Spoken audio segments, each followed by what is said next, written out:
Assalamualaikum warahmatullahi wabarakatuh. Baik, di sini saya Zelvia Anggraini dengan NIM 2011290100 kelas 2C. Baik, di sini saya akan mempresentasikan hasil PPT saya, yaitu pengembangan paragraf pola contoh atau P3 contoh. Jenis-jenis pola pengembangan paragraf. Dalam penyusunan sebuah karangan, pastinya kita akan menemukan jenis-jenis paragraf di dalamnya.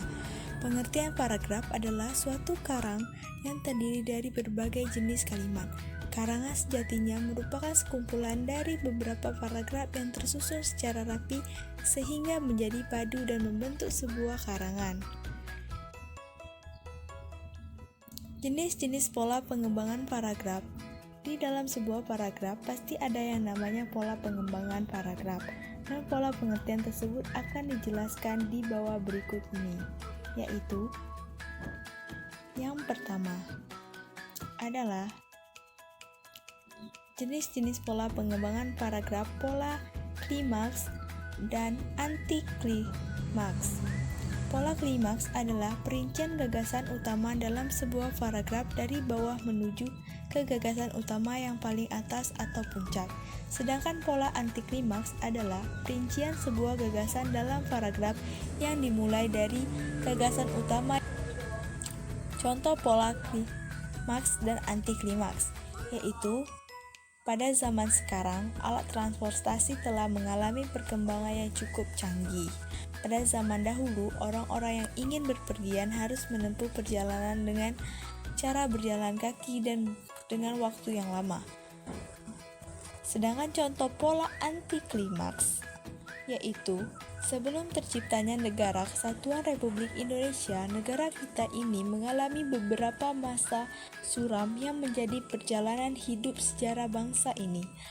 Pada masa penjajahan Jepang, negeri kita saat itu harus tunduk di bawah kekuasaan Kekaisaran Jepang dan rakyatnya harus menjalankan kerja romusa yang sangat menyiksa selama 3,5 tahun atau 3,5 tahun. Dan ada yang kedua, yaitu pola sudut pandang.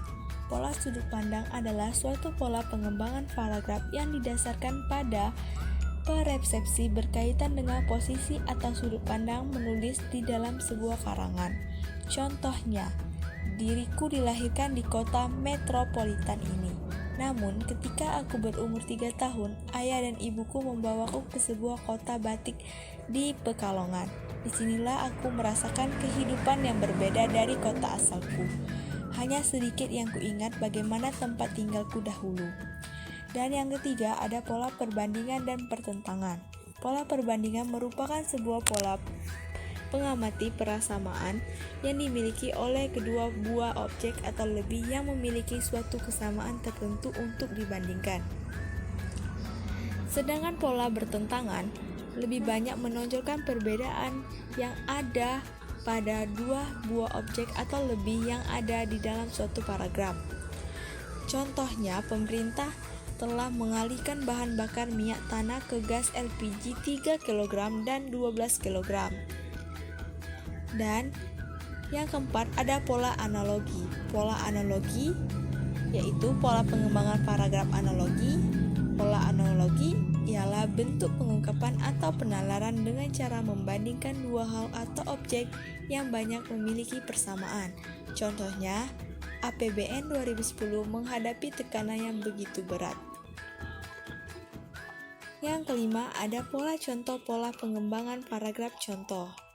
Sebuah gagasan utama dalam paragraf menjadi terang atau lebih jelas ketika diperkuat dengan beberapa contoh atau ilustrasi. Contoh tersebut dapat membentuk narasi atau deskripsi. Contohnya, sudah seminggu hari sejak bantuan terakhir didatang, warga korban banjir di bantaran Kali Ciliwung kembali membutuhkan bantuan makanan, pakaian, dan serta obat-obatan. Dan yang keenam, ada pola kausalitas, pola pengembangan paragraf kausalitas. Di dalam pola kausalitas, pola perkembangan paragraf dibedakan menjadi dua, yaitu pola sebab akibat dan pola akibat sebab. Pola sebab akibat adalah sebuah paragraf yang diawali dengan kalimat-kalimat khusus yang merupakan sebab yang kemudian pada bagian akhir paragraf disimpulkan ke dalam kalimat umum yang merupakan akibat. Sedangkan pola akibat sebab adalah sebuah paragraf yang di awalnya menyajikan kalimat-kalimat khusus yang berupa akibat-akibat dari suatu masalah dan disimpulkan menjadi kalimat umum yang menjadi sebab munculnya masalah tersebut. 7. Pola geralisasi atau pola pengembangan paragraf geralisasi. Pola geralisasi adalah pola menarik kesimpulan sebuah paragraf dengan cara penalaran secara umum berdasarkan referensi data yang ada atau peristiwa khusus secara representatif. Yang pertama, ada pola umum. Khusus adalah sebuah paragraf yang diawali dengan pernyataan bersifat umum dan kemudian dijelaskan dengan pernyataan berikutnya yang bersifat lebih khusus. Nah, sedangkan pola khusus umum merupakan kebalikan dari pola umum khusus, yaitu sebuah paragraf yang diawali dengan pernyataan bersifat khusus, baru kemudian diikuti pernyataan bersifat umum di akhir paragraf.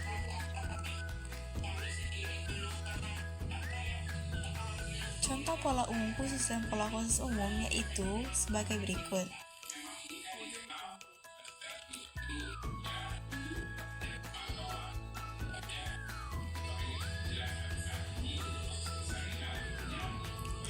Yang ke-8 ada pola klasifikasi, pola pengembangan paragraf klasifikasi. Yaitu pola klasifikasi adalah suatu pola dengan cara mengelompokkan berbagai hal atau objek yang dianggap memiliki kesamaan ke dalam suatu kategori, sehingga hubungan di antara berbagai hal atau objek itu menjadi satu kesatuan yang utuh.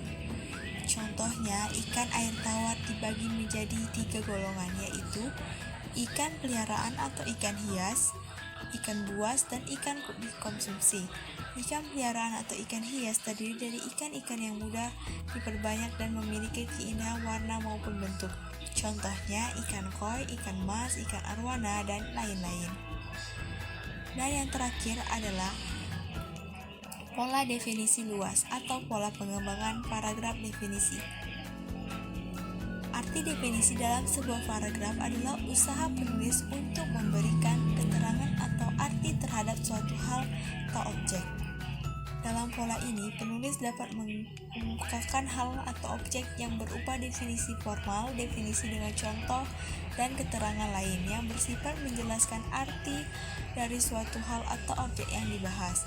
Contohnya, yaitu istilah globalisasi memiliki arti keterkaitan dan ketergantungan antar dalam bangsa dan antar manusia di seluruh dunia melalui kerjasama di dalam perdagangan, investasi, perjalanan, budaya populer, dan bentuk-bentuk interaksi yang lain. Terima kasih, mungkin itu saja yang bisa saya sampaikan. Jika ada yang kurang, saya mohon maaf. Kepada Allah, saya mohon ampun. Semoga ilmunya bermanfaat. Dan saya ucapkan wassalamualaikum warahmatullahi wabarakatuh.